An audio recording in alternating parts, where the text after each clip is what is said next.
Perfect note. Absolutely. Yes. So we are live with Tamsen Webster and of the Red Thread. Yes. Book.com. That's like your whole thing is the red thread and how it goes through ideas. It's kind of cool. It is, yes. It's been a thing for about 5 years now. So I know. can't wait to dig in and learn more about. I love how people come up with those concepts and what's behind them. Oh yeah, she's a master at this. So let's get this ball rolling. All right. Hey. All right. In. All right. In 3, 2, 1. Hey everyone, and welcome to season 2, episode 22 of the Digital Marketing Dive Podcast. I'm Seth with Goldstein Media. With me, as always, the amazing, talented, kick-ass Shannon at Diane Business Consulting. I don't think we get the expletive on that because I don't think ass is necessarily a bleepable word. But whatever, she's kick-ass, and we'll leave it with that. Today we have another kick-ass person. I'm really going for the explicit tag here. Tamsen Webster, the author of Find Your Red Thread. It just came out. Well, this is coming out in 2 weeks, but as of this recording, it is out today. Yes. Which is the 18th of May. So go pick it up. The link is in the show notes. I've known Tamsen since we met at the Web 2.0 conference, back when Web 2.0 was a thing. No. In New York City at the Javits Center, and we just stayed in touch since then. And she has this whole concept of the red thread and how it goes through things. And what is the red thread, Tamsen? The red thread, as I have conceived it, is it's the story that our brain builds to connect question and answer, problem and solution, issue and idea. It is the story that we tell ourselves to make things make sense. And the red thread method that I talk about in the book is how to find, extract, and articulate that for your own ideas. I love it. Oh, love it. And she's practiced that a few times. Well, I have to tell you, any aspiring authors out there, like, if don't write a book on messaging. Because like when you write a book on messaging, like you end up in these like deep meta existential questions. Like I had to write the book using a red thread. It has to be about the red thread. So it was just this like inception level of like, so yeah, exactly. That sounds awesome. So tell us a little bit about what you do when you're not writing a book. Who is Tamsen Webster and why do we care? No, we care. We love you, but well, you don't have to care. It's all right. I like to say that my primary function is as an English to English translator. Ooh, I like that. Yeah, I work. And it's needed. That's clever. I like that. Well, I love experts. I love them. And one of the most charming quirks of experts. So I work with a lot of scientists and engineers, technologists, but also a lot of business experts, authors, speakers, those kinds of folks. And one of the charming quirks of those people is that the more of an expert they are, the more they have lost their native human tongue. And the more they've lost the ability to talk to other people about that expertise. Right here. Yeah, exactly. In a way that people really understand it and connect to it and act on it. And yet these people are oftentimes the originator of such important and interesting and potentially impactful ideas that it broke my heart that the failure point of these ideas so often was simply at the point of explanation. And I just really wanted to figure out a way to help people like that solve that problem. That's awesome. It's interesting. I've had a conversation around that twice today. Have you really? Yes, around sales versus implementation, and then around that high level, bringing it down to a customer. The example the gentleman used was like a biology professor, right, needing to teach some of the concepts to third graders. How does he bring that down? And we see that in business all the time. We can speak the speak, right? Or speak the talk, but clients are like, I don't know what that means. Yeah, exactly. Digital marketing is even worse. Oh my God. Oh, it's the worst. Yeah. So because there's all sorts of shortcuts. I mean, there's the better you know a thing, the more shortcuts you develop for it. And the problem is that a lot of times these shortcuts sound like words that other people would understand. So we use shortcuts like saying leadership or partnership, innovation even. Or synergy. Synergy is a good word. And it's not that there's anything specifically wrong with those words. It's just that within our own worldview, within our particularly either our own expertise or our own companies, those words actually have a very specific meaning. Mm-hmm. And the problem is that if we don't take that next step and actually articulate and clearly define what we mean by those things, that's yet another one of those places where messages and really important content can just go wrong because people think you mean one thing and you mean something totally different. Absolutely. So you also organized a TEDx Cambridge, right? Or is it TEDx Boston? TEDx Cambridge. Yes, there is a TEDx Boston.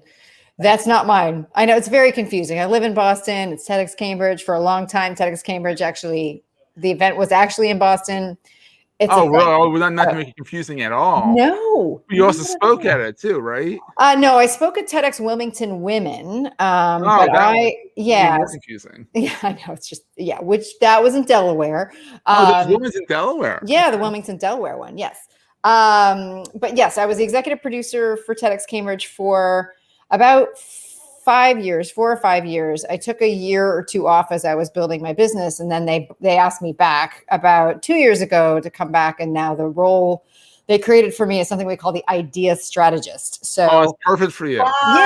Yeah. So it's so much fun. So I work hand in hand with the executive director, and he and I he does a lot of the finding of the speakers. He and I together make the final call on whether or not we think someone's got they've got the idea.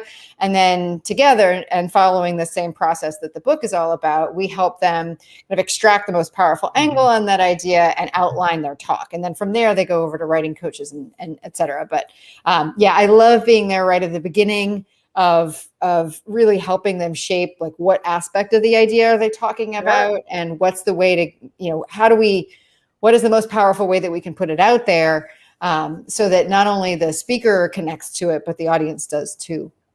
Sure. Awesome. Now, when you spoke, was it on this concept of the red thread? It was, but kind of more generally. I mean, I think that, you can find it on the TEDx YouTube channel, and it's somewhere on my own site, I think somewhere. But yeah, what I spoke was how to bridge a mental gap. And that was the title of the talk. It is at heart what the red thread is all about, what the book is all about. It's about how do you kind of go from one step to another. And I articulate the same steps that you see in the book, but talk about it much more from the perspective of the original Greek myth that gave the story its name, or gave the red thread its name. So it's kind of an artistic intertwining of these concepts. Ooh, I like that. That's awesome. I know. Oh, that's awesome.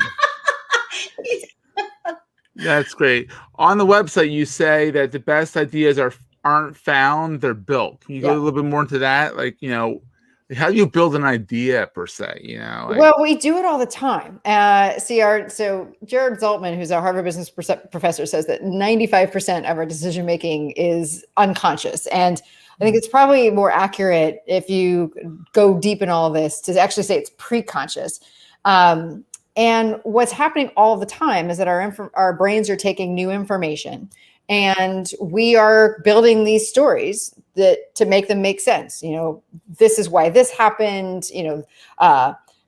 We assign roles to people, like he's the hero, and I'm the victim, and he's the villain. We assign motivations to people and to ourselves, and all of this time we're trying to make sense of information. And so our brains are building these stories. And so it's not that we don't find these ideas. I do. That moment that it clicks and we're like, that's the idea, is actually the moment where all the tumblers of the lock kind of lock into place, where that story that your brain is trying to build suddenly clicks in, that all the pieces are there, they're in the right order, and they align with what you already know and believe to be true about the world. So that's what I mean when I say that an idea is built and not found, is that our brains are kind of building these ideas piece by piece. Sure. So the whole hypothesis of the book, and the thing that I've kind of tested out now for 5 years, is that the question I had was, well, if that's true, what happens if we break an idea back down into those pieces? We make sure that any piece of content has those pieces in it. then what we should be able to do, and this ends up being true, is that we should be able to rebuild that story in somebody else's head. And so we're able to kind of transmit the idea to them with minimal distortion and kind of maximum understanding, because it's a code of sorts that their brain already recognizes. That's so cool.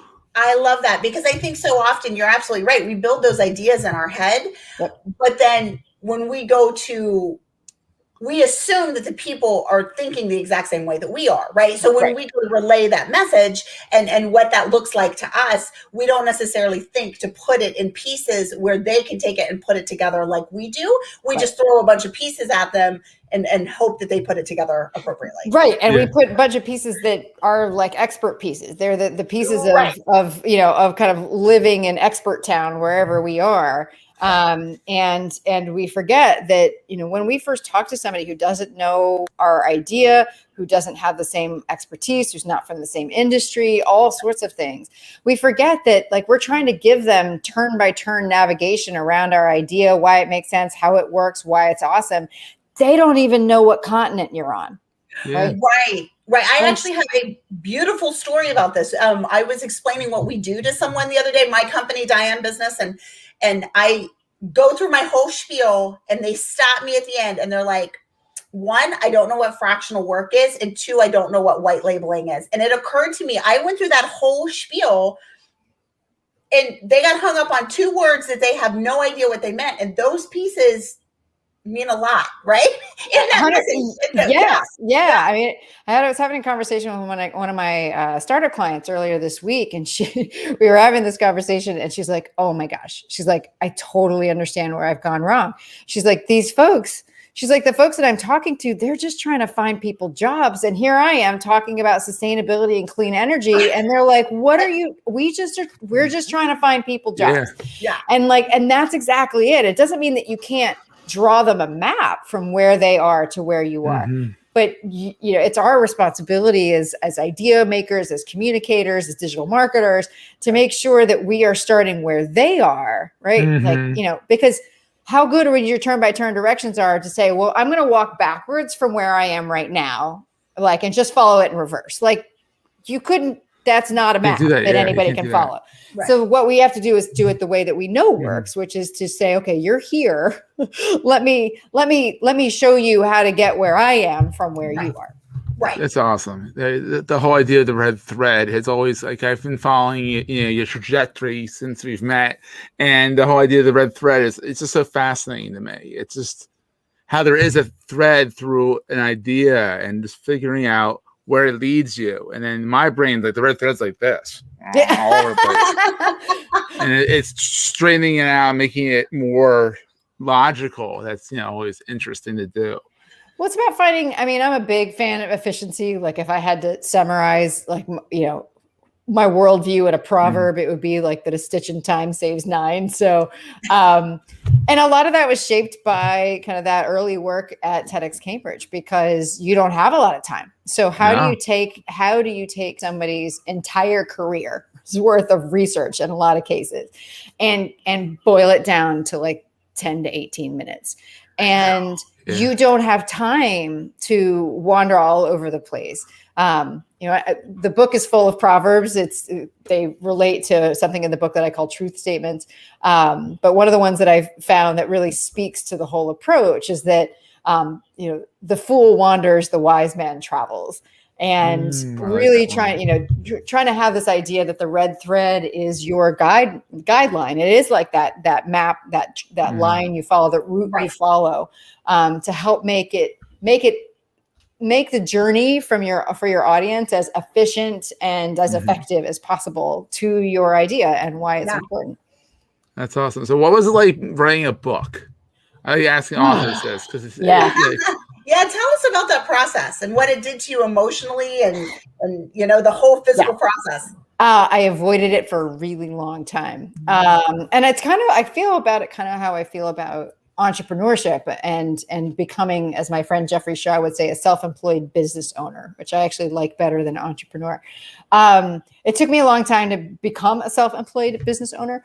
I'm glad I waited as long as I did. I feel the same way about the book. I'm glad that I waited as long as I did to write it, because the red thread in its near current form and, with its name, is almost as old as my business is. And people from the get-go were like, oh, you should write a book. You should write a book. And I'm like, It has to be the right time. Yeah. I mean, and I will admit there was a full stop, like a whole year of just complete block of I'm not a writer. I don't know why I can't write this thing. Sure. And I did all sorts of things. I hired a really wonderful development editor named Deborah Ager, and she helped me just kind of talk it through. So I was like, maybe that'll help. And the thing that actually just got me to write it was that I set up a Zoom room every morning at 9 a.m. I told some fellow folks that were writing as well. I'm like, I'm going to be there at 9. If you need to write 2, I'm going to be there. And I'm going to commit to writing at least one 20-minute sprint every day. Oh, brilliant. And that's a great idea. And so, I just set up a URL. So I was just like, come join me at 9. I'm going to be there. And for me, it wasn't even that, it was just the knowledge that somebody else might find it useful for me to be there. That was enough to get me to go. And then that was enough to get me to and then, 20 minutes, an hour at a time every day, eventually, I was pacing at about a chapter every week or 2, and then that kind of over the course of that finally got it written. So for the muse, it just ground it out 20 minutes at a time. Yeah. That's brilliant. Awesome. And I like the concept of, you hear about accountability all the time, right? But you kind of flip that. It was not you needed to be held accountable. It was that you're showing up to help someone else. I like that. That concept. That's much more how I'm wired. I mean, I love Gretchen Rubin's 4 tendencies. I am textbook upholder, if you know how she talks about folks. So it's I'm good. I'm fine. I can motivate myself. And I don't need to be but for whatever reason, it really was just I'm going to do this anyway. And if that's helpful to somebody else, then I'm happy to do it. Yeah. And then it helped you in the long run. That's it sure awesome. did. Yeah. Got it written. So, so where can people find this book? Obviously the big behemoth is known as Amazon, but where else can people find it? So it is redthreadbook.com basically has all the folks, but you can find it at Barnes and Noble, Porchlight Books. So it is not available in hardcover and in hard copy in stores. So it is definitely you can get a hard copy. They exist, I promise. So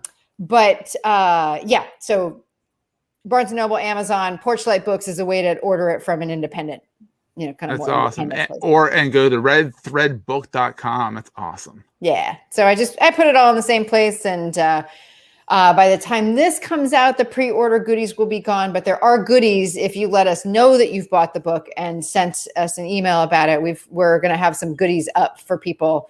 Things like some checklists and some cheat sheets to kind of. People love that stuff. Extra kind of as you're working through it, just some extra reference things to have by your side. Oh, that's awesome. I love it.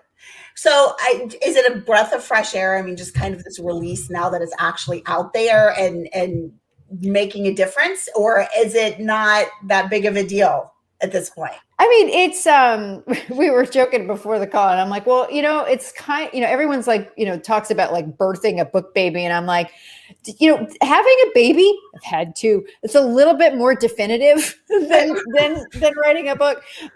Because, there is a moment where there is no baby and then there is one, right? Like when you're, if you have kids, and the book, there kind of is that moment, but the thing that people don't tell you is the book doesn't magically appear the day that it's published. I mean, you've got copies of it sometimes weeks, in certain cases, months ahead of time. And so it's kind of, in my mind, it's already, it's already been there. Sure. But also the way that I'm wired, I'm very much along the lines of, okay, that's done. Let's what's next? It's kind of okay, now what? You've been for 4 weeks. Now it's launched. Wait, I gotta get back to that. Yeah, exactly. So, I mean, yesterday was pretty much it was launch day, but I was like, well, I got a client call and I got to go pick my kids up from school. It was just it was Monday. Just happened to publish a book on it, on the same day, but Oh, that's all. That's all. Well, yeah, that's all. But it's surreal. It's kind of a surreal feeling. That's awesome. So what is next for you? What is next? Horizon? What's the next challenge? The next challenge is pretty much related to this, and that is to develop an accreditation program so that other people can do this, because it's a particularly useful approach. I found it for either for folks who do this for their own clients, who are regularly trying to figure out how to develop messaging for their own clients. So that's internal marketing, product marketing, sales teams. I also do a lot of work with admissions offices and fundraising offices in nonprofits and higher ed, and then of course there's people with just individual clients. So the next phase is, I know how I teach it. Now it's to teach other people how to teach it, and that's awesome. Be able to do that. So that's kind of the big next step, is to awesome. Run and launch that. Let's take a quick break and thank our sponsor, Savvy Cow, not cow. I talked to them. I know you got to change your name, because us Philadelphians, we can't say cow very well. SavvyCow.com. You can go to the link in the show notes. What it is a scheduling tool for your recipients will love to use. I've tried Calendly. I've tried the HubSpot one. I've tried this one. I've tried that one.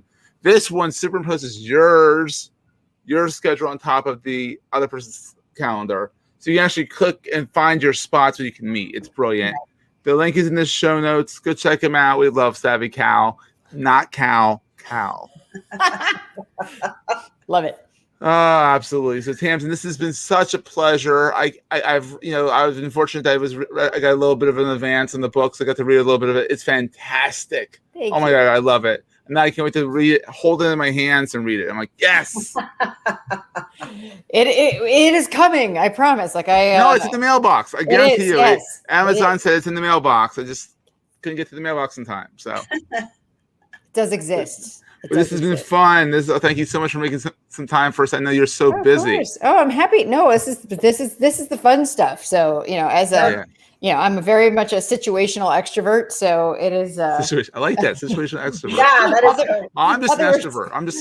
I'm not. I am not. I am definitely a very intense introvert until those moments where I need to be something else. And there we go. Situational extrovert. I love that. That's my new favorite term. Because me and Shannon are very much like, we're just like extrovert. Yeah. A friend of mine calls me a raging extrovert. Oh, you are a raging extrovert.